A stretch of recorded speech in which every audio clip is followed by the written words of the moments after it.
Le détroit de Magellan est situé au sud du continent américain, entre la Patagonie et la Terre de Feu. On pourrait penser qu'il s'agit d'un endroit où le climat est chaud. Bien au contraire, s'il se trouvait dans l'hémisphère nord, il serait à la hauteur des côtes du Labrador au Canada.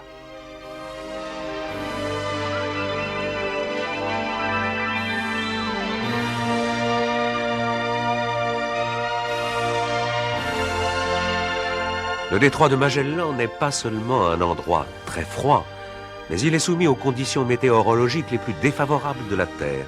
Les baleines, qui sont pourtant des animaux puissants, y sont rejetées sur la côte où elles meurent en grand nombre. Se perdent-elles ou viennent-elles y mourir volontairement? En tout cas, c'est un endroit lugubre.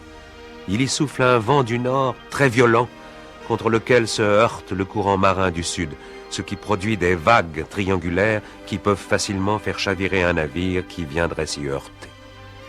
C'est donc Magellan qui, le premier, franchit ce détroit.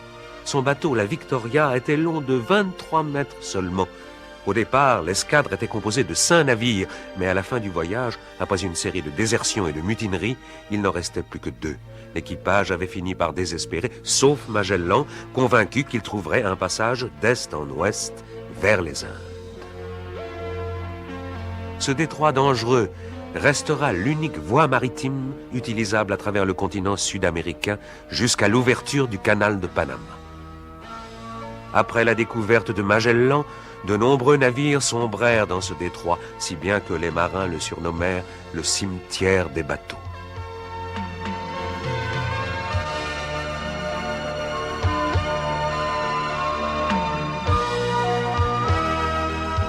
Aujourd'hui encore, certaines parties du détroit portent les noms sinistres de Cap du Dernier Espoir ou Île du Désespoir.